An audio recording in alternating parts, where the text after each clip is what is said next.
Selamat malam, perkenalkan saya Anna Agung Ayu Kaifalia Kirti, dokter muda anestesi.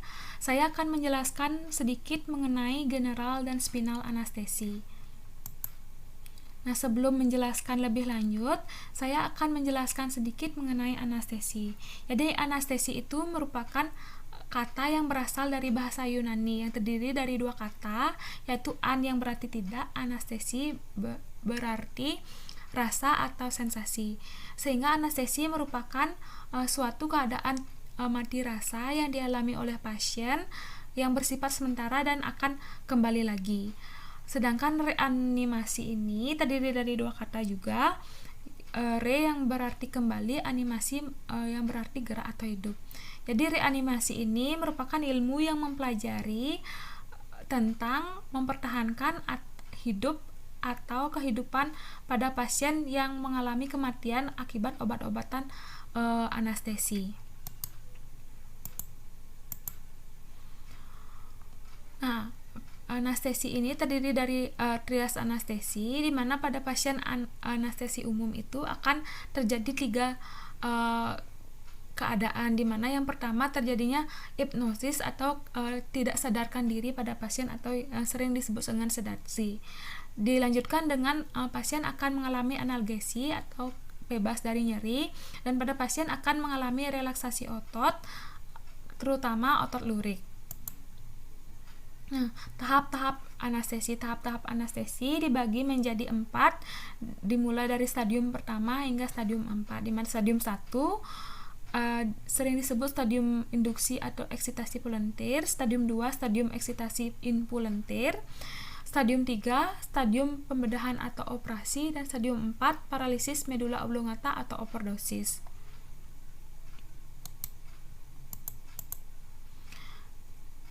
Nah, stadium 1 saya jelaskan lebih detail, dimana stadium 1 ini dimulai dari pemberian agen anestesi sampai menimbulkan hilangnya kesadaran. Pada pasien akan mengalami rasa takut yang dapat meningkatkan frekuensi napas, dilatasi pupil, defekasi, dan urinasi. Stadium 2 ini dimulai dari hilangnya kesadaran sampai permulaan stadium pembedahan. Pada pasien akan terjadi eksitasi dan gerakan involunteer, pernapasan tidak teratur, inkontinensia urin, muntah, midriasis, hipertensi, dan takikardi. Stadium 3. Jadi stadium 3 ini stadium pembedahan. Pada pasien yang awalnya napas otomatis akan mengalami henti napas. Stadium 3 ini dibagi menjadi 4 bagian, yaitu plana 1 sampai plana 4. Di mana pada pasien yang pada saat operasi biasanya hanya mengalami sampai plana 3. Plana 1 adalah pernapasan yang teratur dan terhentinya anggota gerak. Plana 2 ditandai dengan gerak bola mata yang terhenti sampai napas torakalnya lemah.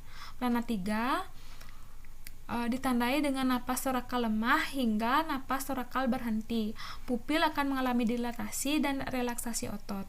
Plana 4 ditandai dengan napas torakal berhenti hingga napas diafragma berhenti. Pada pupil akan mengalami dilatasi maksimal dan hanya terdapat napas abdominal.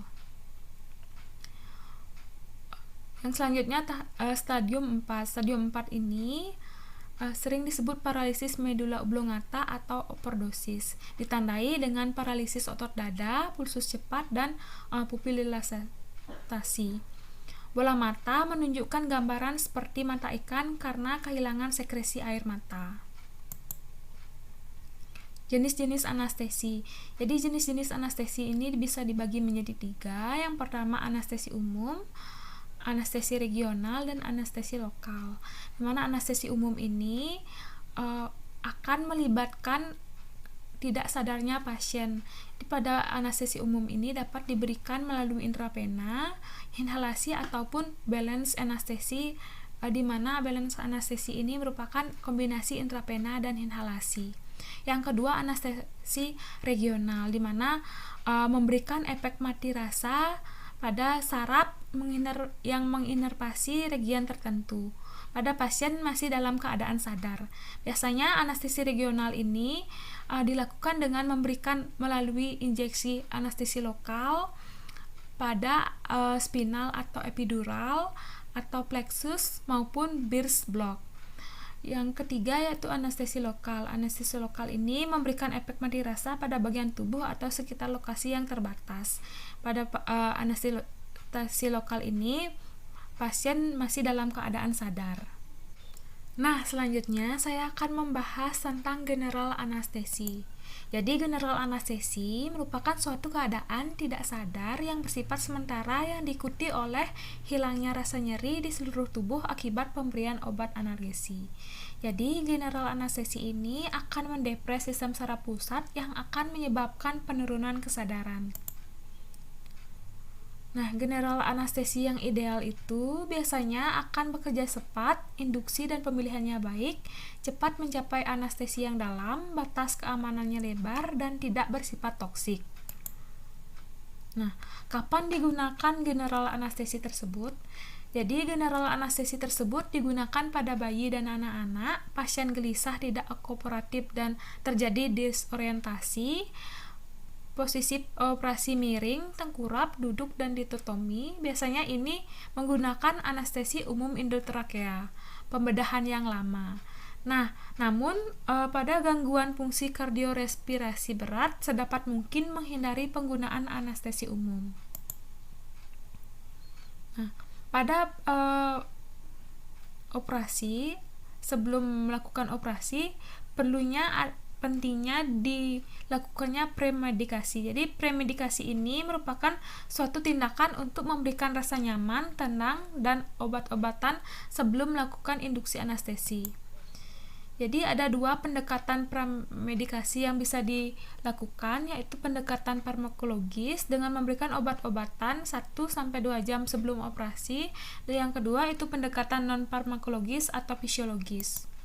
Pramedikasi yang sering dilakukan yaitu untuk mengurangi kecemasan bisa memberikan farmakologis berupa benzodiazepin, untuk mengurangi nyeri bisa diberikan opioid, mengurangi kebutuhan obat anestesi bisa dilakukan dengan terapi non-farmakologis, mengurangi sekresi saluran pernapasan bisa memberikan atropin, mengurangi kejadian mual muntah pasca operasi bisa diberikan antimimetik, untuk membantu pengosongan lambung, menurunkan produksi asam lambung, bisa memberikan PPI, dan mencegah refleks yang tidak diinginkan bisa memberikan terapi non-farmakologis.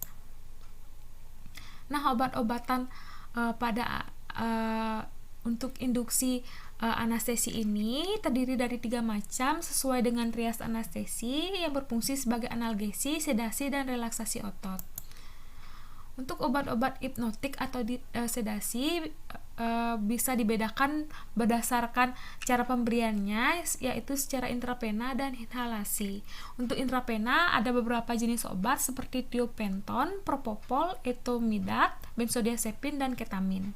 Sedangkan yang inhalasi seperti jenisnya sevoflurans, esoflurans, desoflurans, halatan, dan nitrous oxide. Yang kedua itu obat-obat analgesik. Obat-obat analgesik dibedakan menjadi 2, yaitu morfin dan turunannya dan NSAID. Untuk morfin dan turunannya ada beberapa jenis, yaitu morfin, diamorfin dan kodein. Ini merupakan agen sintetis, fentanyl yang bekerja secara short acting, dan renipentanil yang bekerja secara ultra short acting. Yang kedua yaitu NSAID yang terdiri dari aspirin, ibuprofen, diclofenac, COX-2 inhibitor. Selanjutnya obat-obat muscle relaksan terdiri bisa dibedakan menjadi 2 jenis, yaitu depolarizing dan non-depolarizing. Di mana depolarizing ini bekerja secara short acting seperti sumetium. Sedangkan non-depolarizing ini bekerja secara medium atau long acting. Contohnya trakurium, pecorium, dan rocorium. Nah, pemberian general anestesi ini dibedakan menjadi intravena, inhalasi, atau imbang atau balance anestesi. Untuk intravena general anestesi ini umum digunakan yang dilakukan melalui injeksi melalui pembuluh darah vena. Jadi ada 3 jenis, yaitu klasik intravena anestesi, total intravena anestesi, dan neurolab intravena anestesi. Yang kedua, inhalasi. Ini juga umum digunakan. Ini merupakan kombinasi obat anestesi inhalan yang berupa gas atau cairan menguap. Yang ketiga, jenisnya itu imbang atau balance anestesi. Ini merupakan jenis kombinasi intravena dan inhalasi, dan kombinasi umum dan regional. Saya akan melanjutkan dan menjelaskan satu-satu tentang pemberian general anestesi. Yang pertama yaitu intravena anestesi. Intravena anestesi ini paling banyak dikerjakan, di mana obat bius disuntikan secara bolus dalam kecepatan antara 30 sampai 60 detik. Ini beberapa obat intravena anestesi. Yang pertama itu kentamin ACL yang berefek hipnotik dan analgetik, tiopenton dan propofol yang berefek hipnotik, diazepam yang memberikan efek sedatif dan menurunkan tonus otot, dihidrobenperidol dan midazolam yang berefek sedatif, petidin, morfin, dan fentanyl yang bersifat analgetik dan sedatif. Nah, yang sudah jelaskan saya sedikit tadi, intravena anestesi ini dibagi menjadi klasik intravena anestesi, total intravena anestesi, dan neurolab intravena anestesi. Di mana klasik intravena anestesi ini biasanya dengan memberikan ketamin dan sedatif. Efek yang diinginkan yaitu hipnotik dan anestesi. Ini indikasi dilakukannya klasik intravena ini biasanya pada pasien yang mengalami untuk anestesi ringan dan sedang dalam waktu yang cepat. Namun kontraindikasinya pada pasien DM, hipertensi, glaukoma untuk dihindari diberikan karena rentan terhadap obat simpatomimetik. Nah, selanjutnya total intravena anestesi. Sifat efek yang diinginkan yaitu hipnotik, anestesia dan relaksasi otot. Biasanya total intravena anestesi ini digunakan untuk pasien yang membutuhkan relaksasi otot yang dalam. Nah, selanjutnya neurolab intravena anestesi. Biasanya obat yang diberikan itu dihidrobenperidol dan opioid atau fentanyl. Efek yang diinginkan yaitu hipnotik ringan, analgesi ringan. Ini biasanya digunakan untuk indikasi diagnostik endoskopi. Ini saya akan menjelaskan beberapa obat intravena anestesi. Yang pertama tiopental. Yang sering ada di pasar ini yaitu pentotal dan tiopenton. Tiopental yang diberikan yaitu tiopental 2,5%, 3 sampai 6 mg per kilogram berat badan IV yang habis 30 sampai 60 detik. Ini merupakan golongan barbiturat di mana sifat anestesinya itu bersifat hipnotik yang sangat kuat, induksi cepat, lancar, tidak diikuti eksitasi, pola respirasi tenang, dan bisa hipoventilasi. Efek analgetiknya tidak ada, relaksasi ototnya tidak ada, pemulihan cepat tapi masih ada rasa kantuk. Yang kedua yaitu propofol. Merek dagangnya yang sering kita temukan di Pripan dan Recovol.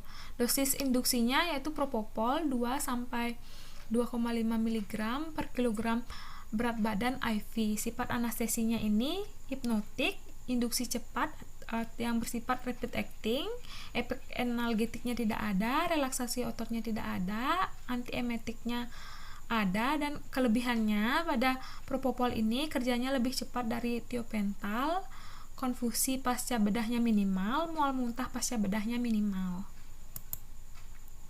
Yang selanjutnya itu ketamin. Dosis induksi yang sering diberikan 1 sampai 2 mg per kilogram berat badan IV bolus. Sifat anestesi yang bisa ditimbulkan dari ketamin ini analgetik, anestetik, dan kataleptik. kerja singkat, simpatomimetik yang meningkatkan tekanan darah dan denyut jantung. Yang kurang disukai untuk induksi karena efek samping yang didapatkan dari ketamin tersebut. Selanjutnya yaitu opioid dan kombinasi tranquilizer droperidol yang akan menyebabkan neuroleptanagesia, di mana dosis intraoperatifnya itu 2-5 mikrogram per kilogram berat badan IV. Sifat anestesi yang diberikan yaitu fentanyl ini merupakan efek analgesik yang disertai dengan anestesi lebih kuat dan efek depresi napasnya lebih ringan. Banyak digunakan sebagai induksi karena tidak mengganggu kardiovaskular. Nah, selanjutnya jenis pemberian general anestesi yang kedua yaitu inhalan anestesi, di mana pemberian kombinasi obat anestesi inhalasi yang berupa gas atau cairan yang mudah menguap melalui alat atau mesin anestesia langsung ke udara inspirasi. Jadi, obat yang sering diberikan itu yaitu nitrous oxide, alotan, enfluran, isofluran, displuran, dan sevofluran. Nah, teknik dari inhalan anestesi ini terdiri dari 3, yaitu inhalasi sungkup muka dan laring, inhalasi pipa endotrakea atau PET napas spontan, dan inhalasi pipa endotrakea atau PET dengan napas kendali. Ini beberapa obat inhalan anestesi yang saya jelaskan satu-satu. Yang pertama yaitu nitrous oxide, di mana nitrous oxide ini efeknya analgetik saja, di mana penggunaannya harus selalu dikombinasikan dengan oksigen dan dikombinasikan juga dengan halotan. Efek samping yang didapatkan dari menggunakan nitrous oxide ini bisa menyebabkan hipoksia difusional dan bisa menyebabkan anemia megaloblastik. Obat yang kedua yaitu alotan. Keuntungan yang didapatkan dengan menggunakan obat halotan ini, induksinya cepat dan lancar, non-iritatif pada jalan napas, dan pemulihan relatif cepat. Mual muntahnya tidak didapatkan. Namun kelemahannya pada pasien batas safety-nya itu sempit, mudah overdosis pada pasien, analgesianya tidak ada, dan relaksasi ototnya tidak ditemukan.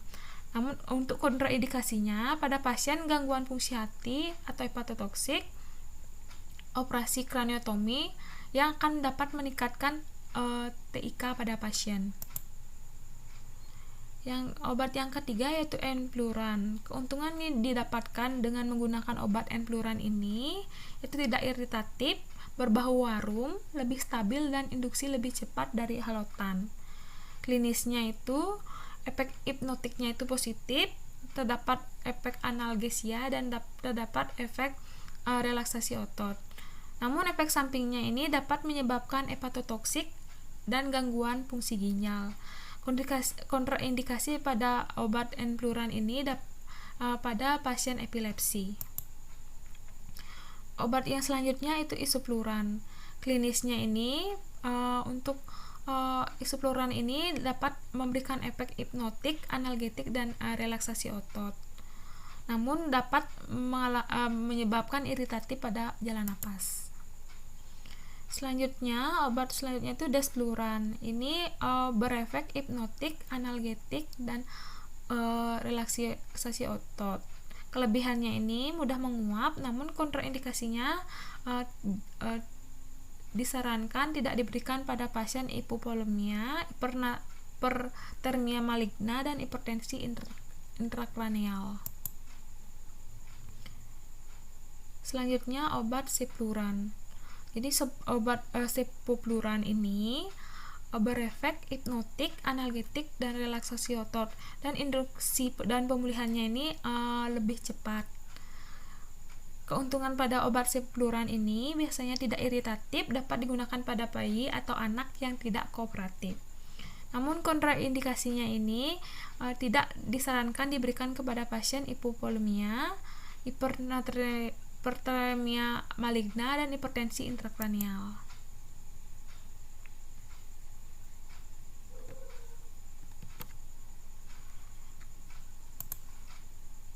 kombinasi anestesi intravena dan inhalan atau sering disebut balan anestesi. Ini merupakan teknik anestesi dengan menggunakan kombinasi obat-obatan anestesi intravena maupun inhalan atau yang sering disebut dengan kombinasi. Teknik ini merupakan teknik anestesi umum dengan analgesi regional untuk mencapai efek hipnosis, analgesi, dan relaksasi otot yang optimal dan berimbang. Jadi ada beberapa kelebihan dan kekurangan dari balance anestesi ini. Yang kelebihannya itu pasien tidak sadar. Ini digunakan untuk mencegah ansietas pada pasien selama prosedur medis. Kelebihannya juga terdapat efek amnesia pada pasien sehingga tidak ada memori buruk pada pasien. Memungkinkan dilakukannya prosedur yang lama dan memudahkan kontrol penuh ventilasi pasien. Namun kekurangannya sangat berdampak pada fisiologi, pemantauannya akan lebih holistik dan rumit, tidak dapat mendeteksi gangguan susunan saraf pusat, risiko komplikasi pasca bedahnya lebih besar dan memerlukan persiapan yang lebih seksama. Ya, selanjutnya saya lanjutkan dengan spinal anestesi. Jadi, spinal anestesi merupakan pemberian obat anestesi lokal ke dalam ruang subarachnoid. Jadi, tujuannya ini untuk meniadakan transmisi saraf motorik, sensorik, dan otonom di tingkat medula spinalis yang bersifat reversibel. Nah, indikasi spinal anestesi ini biasanya dilakukan pada bedah pada ekstremitas bawah, bedah panggul, tindakan sekitar rektum perineum, bedah urologi, bedah obgyn, bedah abdomen bawah, dan pada bedah abdomen atas, dan bedah pediatrik biasanya dikombinasikan dengan anestesi umum ringan. Nah, kontraindikasi spinal anestesi ini ada kontraindikasi bersifat absolut dan relatif. Untuk absolut biasanya dikarenakan karena pasien menolak, infeksi pada tempat suntikan, hipovolemi berat atau shock, koagulopati atau mendapatkan terapi antikoagulan, TIK-nya yang meninggi, fasilitas resusitasinya minim, kurang pengalaman, tanpa dampingan konsultan anestesi. Untuk kontraindikasi relatifnya yaitu infeksi sistemik seperti sepsis atau bakteriemi, infeksi sekitar tempat suntikan, kelainan neurologis, kelainan psikis, bedah lama, penyakit jantung, hipovolemia ringan, dan nyeri punggung kronis. Nah, yang dilakukan tahap-tahap untuk spinal anestesi dimulai dengan persiapan. Jadi pada persiapan ini yang pertama yang harus dilakukan yaitu memberikan informed consent pada keluarga dan pasien, dilakukan pemeriksaan fisik dan laboratorium. Nah, untuk peralatan spinal analgesi yang diperlukan yaitu peralatan monitor, peralatan resusitasi, jarum spinal, obat-obat spinal. Posisi harus dipertimbangkan pada persiapan anestesi spinal anestesi ini. Entah itu posisinya duduk, lateral decubitus ataupun prone. Selanjutnya, lakukan identifikasi tempat penyuntikan. Nah, kesulitannya apa? Kelainan anatomi, apakah ada kelainan anatomi pada pasien? Biasanya pada pasien gemuk, tonjolan prosesus spinosusnya tidak teraba. Ini merupakan posisi spinal anestesi. Yang pertama ini posisi tertidur dan ini posisi duduk. Nah, peralatan yaitu jarum spinal. Jarum spinal ini bisa dibedakan menjadi dua, yaitu ujung tajam yang sering disebut dengan Quincke Babcock. Yang kedua yaitu ujung pensil atau pencil point atau sering disebut dengan Whitaker. Nah, ini teknik spinal anestesi, teknik dalam berbaring. Jadi pasien dalam posisi berbaring atau lateral decubitus. Jadi pasien diberikan bantal dan buat pasien membungkuk maksimal agar prosesus spinosusnya mudah teraba. Nah, untuk tentukan tempat tusukannya. Jadi tusukannya ini dilakukan L2 L3, L3 L4 atau L4 atau L5. Jadi tidak boleh lebih tinggi dari L2 karena akan menyebabkan lesi pada medula spinalis. Selanjutnya, sterilkan tempat tusukan dengan betadin atau alkohol dan berikan anestesi lokal yang berupa lidokain 1-2%, 2-3 mili. Nah, selanjutnya cara tusukan median atau paramedian. Jadi spinalnya ini digunakan 22G, 23G atau 25G yang dapat langsung digunakan. Spinal kecil itu 27G dan 29G dianjurkan menggunakan penuntun jarum atau introducer, yaitu jarum suntik biasa 10 cc. Nah, dilakukan tusukan introducer terlebih dahulu sedalam 2 cm agak ke arah sepal. Masukkan jarum spinal dan mandrinnya ke lubang jarum tersebut. Setelah resistensi menghilang, mandrin jarum spinalnya itu dicabut dan keluar liquor. Pasang speed berisi obat, dan obat dapat dimasukkan pelan-pelan 0,5 ml per detik, diselingi aspirasi sedikit hanya untuk meyakinkan posisi jarumnya. Nah, komplikasi yang bisa dialami pada spinal anestesi ini ada komplikasi tindakan dan komplikasi pasca tindakan. Jadi pada komplikasi tindakan yang dapat dialami yaitu hipotensi, bradikardi, blok spinal total, trauma pembuluh darah, trauma saraf, dan mual muntah. Sedangkan komplikasi pasca tindakan yang bisa dialami yaitu nyeri tempat suntikan, nyeri punggung, nyeri kepala, postural puncture headache, retensi urin, dan menggigil pasca anestesi spinal. Nah, sekian pembahasan tentang general dan spinal anestesi. Jika ada kritik dan saran, saya persilahkan. Terima kasih telah menyaksikan video yang setelah saya buat.